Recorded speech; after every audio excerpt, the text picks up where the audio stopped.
Hello guys, இந்த ஒரு வீடியோவில் நம்ம எங்கே போகிறோம் நீங்கள் தமிழில் பார்த்தாலே உங்களுக்கு தெரிஞ்சிருக்கும். ஸோ நம்ம திரிஷா மேம் அவங்களுடைய வீட்டை தான் நம்ம போயிட்டு கண்டுபிடிக்க போகிறோம். ஸோ இப்போ வரைக்கும் எனக்கு கரெக்டான லொக்கேஷன் எனக்கு தெரியல, ஆனால் ஆழ்வார்பேட்டையில் இருக்குது அப்படின்ற விஷயம் மட்டும் எனக்கு தெரியும். ஸோ இப்போ நம்ம எங்கே இருக்கோன்னா அண்ணா நகரில் தாங்க இருக்கோம். ஸோ அண்ணா நகருக்கு எதுக்கு வந்திருக்கோன்னா நம்ம விஷால் சார் அவருடைய வீட்டை நம்ம எப்படியோ இப்போ கரண்ட்டான வீடு கண்டுபிடிச்சிட்டோம். ஸோ அந்த ஒரு வீடியோட லிங்க்கு மேலே டிஸ்கிரிப்ஷன் தரேன், போய்ட்டு செக் பண்ணி பாருங்கள். இப்போ வாங்க அண்ணா நகர்லேருந்து ஆழ்வார்பேட்டைக்கு போயிட்டு திரிஷா மேம் அவங்களுடைய வீடு எங்கே இருக்குன்னு நம்ம போயிட்டு கண்டுபிடிக்கலாம். ஸோ வாங்க வீடியோக்குள்ளே போகலாம். இந்த வேகாத வெயிலில் ஒரு வழியாக நம்ம அண்ணா நகர்லேருந்து அண்ணா சாலை வரைக்கும் வந்துட்டோம். ஸோ இப்போ அண்ணா சாலையில் நேராக போயிட்டு லெஃப்ட்டு திரும்பினா ஆழ்வார்பேட்டைக்குள்ளே போகும். ஆனால் நம்ம ஆழ்வார்பேட்டைக்கு போகக்கூடாது, அதையே தாண்டி கொஞ்சம் தூரம் போயிட்டு லெஃப்ட் எடுக்க சொல்லுது அந்த வீட்டுக்கிட்டக்க. ஸோ நான் கிட்டக்க போகிற அந்த தெருவுடைய டீட்டெயில் எடுத்துகிட்டேன். அந்த தெருவில் இருந்து எந்த வீடு இருந்தாங்க நம்ம இப்போ கண்டுபிடிக்கணும். ஆல்ரெடி ஃபோட்டோலாம் இருக்குது, எப்படியாச்சும் நம்ம கண்டுபிடிச்சிருவோம். ஸோ சென்னையில் வெயில் பயங்கரமாக கொளுத்துதுங்க, அதனால் எல்லோரும் வீட்டிலே இருங்க. நான் பாருங்கள் வேகாத வெயிலில் வீடு எடுக்க வந்துட்டேன். இங்கே இந்த ஒரு பேனர் பார்த்தேங்க, அதனால தான் இங்கேயே நிறுத்தினேன். வெல்வோம் 200 படைப்போம் வரலாறு. டைலாக்லாம் பயங்கரமாக இல்லை.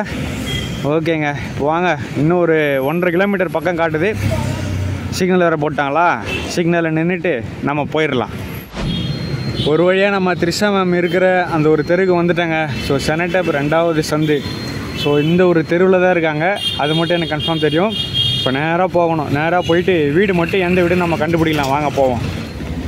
ஸோ அப்படியே ஒரு சிங்கிள் ஷாட்டில் எடுக்கலான்னு நான் ட்ரை பண்ணுறேங்க. இது இந்த டொயோட்டோ பில்டிங் இருக்குது, அப்படியே இதுக்கு பக்கத்தில் நிறைய பில்டிங் இருக்குது.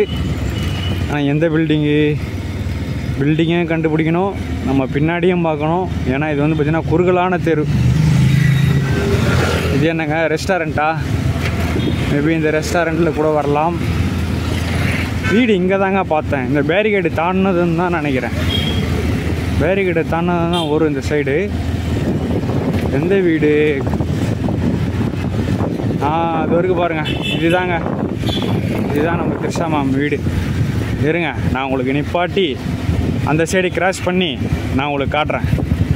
ஒரு வழியாக நம்ம கண்டுபிடிச்சிட்டோம். கைஸ், நம்ம வந்து பார்த்தீங்கன்னா திரிஷா மேம் அவங்களுடைய வீட்டை கண்டுபிடிச்சிட்டோம். ஸோ எனக்கு ஃப்ரண்ட்டில் தான் இருக்குது. நான் வந்து பார்த்தீங்கன்னா சைடில் நிப்பாட்டி உங்களுக்கு நான் பேசிகிட்டு இருக்கேன். ஸோ சைட்லலாம் வந்து பார்த்தீங்கன்னா நிறைய கன்ஸ்ட்ரக்ஷன் ஒர்க்லாம் போயிட்டு இருக்குங்க. இந்த தெருவே பரபரப்பான தெருவாக இருக்குது, முக்கியமான தெருவாக இருக்குது. மோஸ்ட்லி இது தெரு மாதிரியே தெரியல, ரோடு தான், பக்கா ரோடு தான். நிறைய வண்டிங்களாம் போனபடியாக இருக்குது, வந்தபடியாக இருக்குது.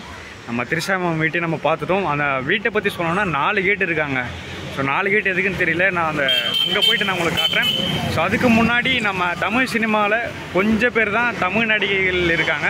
ஸோ அதில் முக்கியமான நடிகை தான் நம்ம திரிஷா மேம். ஆல்ரெடி நிறைய பேர் சொல்லிட்டு இருந்தாங்க, ப்ரோ நீங்கள் ஹீரோது மட்டும் போடுங்க, ஹீரோயினியோடைய வீட்டையும் கண்டுபிடிச்சி போடுங்கன்னு சொல்லிட்டு. ஸோ நானும் கண்டுபிடிச்சேன், ஆனால் நமக்கு நிறைய ஹீரோயினுடைய வீடு இங்கே சென்னையில் இல்லை, அதுதான் ப்ராப்ளமே. ஸோ ஒரு வழியாக நம்ம திரிஷா மேம் வீட்டை எப்படியோ, இதுக்கு முன்னாடி ஒருத்தர் போட்டிருந்தார். ஸோ அவருடைய வீடியோவை பார்த்து நான் வந்து கரெக்டாக கண்டுபிடிச்சிட்டேன். ஓகேங்க, இவங்களை பற்றி சொல்லணுன்னா மிஸ் சென்னை அந்த அவார்டு வாங்கியிருக்காங்க, அதுக்கப்புறம் மிஸ் சேலம் அவார்டு வாங்கியிருக்காங்க. ஸோ அதுவும் இல்லாமல் மிஸ் இந்தியாவா, ஆமாம், அதில் வந்து பார்த்திங்கன்னா சிரிப்பழகி அப்படின்ற ஒரு அவார்டையும் வாங்கியிருக்காங்களாம். ஸோ இதெல்லாம் ஆல்ரெடி நம்ம நெட்டில் பார்த்து தெரிஞ்சது தான். ஸோ வாங்க நம்ம டைரெக்டாக அங்கே வீட்டுக்கிட்ட போயிட்டு அவங்களுடைய வீடு எப்படி இருக்குன்னு சொல்லிட்டு நான் உங்களுக்கு காட்டுறேன். ஸோ அதை பார்த்து முடிச்சுட்டு அப்படியே நம்ம கிளம்பி எடுத்தாங்க. வாங்க அவங்களுடைய வீட்டை போயிட்டு பார்க்கலாம். இப்போ நீங்கள் பார்க்குறீங்களே, இதுதான் திரிஷா மேமோடைய வீடு. கரெக்டாக அவங்க வீட்டுக்கு எதிர்க்க தான் நம்ம இருக்கோம். ஸோ 1, 2 இது 2 கேட்டு தான் இங்கே திரிஷா மேமுக்கு இருக்கிறது. 4 கேட்டுன்னு சொல்லிட்டு வந்து பார்த்தீங்கன்னா பக்கத்து வீட்டு கேட்டெல்லாம் போன வீடியோவில் வேறு யாரோ மாற்றி சொல்லிட்டாங்க. அதை வச்சு நானும் 4 கேட்டுன்னு நம்ம சொல்லிகிட்டு இருக்கோம். ஸோ ஆனால் 2 கேட்டு தாங்க. இப்போ வாங்க நம்ம ரோடு கிராஸ் பண்ணி கிட்டக்க போயிட்டு திரிஷா மேம் வீட்டை பார்க்கலாம். ஆனால் இங்கேருந்து பார்க்குறதுக்கு நல்லா தாங்க இருக்குது, ஒரு பழையங்காலத்து வீடு மாதிரி இருக்குது. ஸோ பக்கத்தில் இருக்கிறது எவ்வளோ மாடர்னாக இருக்குது. ஆனால் இதுவே பாருங்களேன், இதுமாரி ஒரு ஓட்டு போட்ட மாதிரியான வீடு. டிசைனே ஒரு மாதிரி பழைய டிசைனில் தான் இருக்குது. ஓகேங்க, அவங்க பழமை மாறாமல் அப்படியே வச்சுருக்காங்க போல் அந்த ஒரு டிசைனை. நம்மளும் அப்படியே விட்டுடலாம். எப்படி இருக்குது பாருங்கள் கேட்டு, பரவாயில்ல, சிம்பிளாக தான் இருக்குது வீடு. அந்தளவுக்கு பிரம்மாண்டமானலாம் சொல்லிக்க முடியாது, சிம்பிளாக இருக்குது, சூப்பராக இருக்குது. ஸோ கார் பார்க்கிங் வந்து பார்த்திங்கன்னா டவுனில் இருக்குது, அதுவும் உங்களுக்கு தெரியும், சுற்றுறதுங்களா, இது மாதிரி டவுனில் இருக்குது. இது இன்னொரு பக்கத்து வீட்டு பில்டிங் பார்த்துக்கங்க. ஸோ இதுதாங்க திரிஷா மேமுடைய வீடு.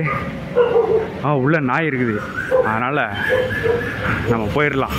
ஸோ கைஸ் எல்லோரும் பார்த்துக்கோங்க, இதுதான் நம்ம திரிஷா மேம் அவங்களுடைய வீடு. ஸோ நான் உங்களுக்கு ஃப்ரெண்ட்லேருந்து காமிச்சிட்டு இருப்பேன். ஸோ வீடு பார்க்கறதுக்கு உண்மையிலே ரொம்ப சிம்பிளாக இருக்குது, சின்னதாக தாங்க இருக்குது, 2 கேட்டு தான். ஸோ உள்ளே வந்து பார்த்தீங்கன்னா கார் பார்க்கிங் டவுனில் இருக்குது. ஸோ நம்ம கீழே அடியில் கிரவுண்ட் ஃப்ளோரில் விடுற மாதிரி இருக்குது கார் பார்க்கிங். ஸோ மேலே வந்து பார்த்தீங்கன்னா வீடு இருக்குது. ஸோ அதுவும் வந்து பார்த்தீங்கன்னா உள்ளே நாய் இருக்குங்க. ஸோ நாய் இருக்கிறதுனால நீங்கள் யாரும் உள்ளே போயிட்டு எட்டி பார்க்கறதுக்கு அதுக்கெல்லாம் முயற்சி பண்ணாதீங்க. நம்ம கிட்ட போயிட்டு வீடியோ எடுக்கிறதுக்கு அது கற்றுது பயங்கரமாக. ஸோ ஓகேங்க, வந்தாச்சு. நம்ம திரிஷா மேம் அவங்களுடைய வீட்டையும் நம்ம கண்டுபிடிச்சிட்டோம். ஸோ முக்கியமாக இந்த வீடியோ பண்ணுறதுக்கான காரணமே வந்து பார்த்திங்கன்னா நம்ம ரோகிணி ஆண்டி தான். ரோகிணி ஆண்டி வேறு யாரும் இல்லை, எங்கள் அம்மாவுடைய ஃப்ரெண்டு தான். அவங்க தான் சொல்லியிருந்தாங்க எதனா ஒரு ஆக்ட்ரஸ் வீட்டை கண்டுபிடிச்சி போடுச்சு அப்படின்னு சொல்லிட்டு. ஸோ நான் போடுற எல்லா வீடியோக்கு கீழேயும் அவங்களுடைய கமெண்ட்ஸ் கண்டிப்பாக இருக்கும். ஸோ அதனால தான் அவங்களுக்காகவே நான் ஒரு ஆக்ட்ரஸ் அவங்களுடைய வீட்டை கண்டுபிடிச்சிட்டு போட்டுட்டேன். ஸோ ஓகேங்க, இந்த ஒரு வீடியோ வந்து பார்த்தீங்கன்னா உங்களுக்கு பிடிச்சிருன்னு நினைக்கிறேன். ஸோ சேனலுக்கு யாராச்சும் புதுசாக நம்ம இருக்க சப்ஸ்கிரைப் பண்ணுங்கள். ஸோ அவ்வளோதாங்க, இந்த வீடியோ முடிஞ்சு.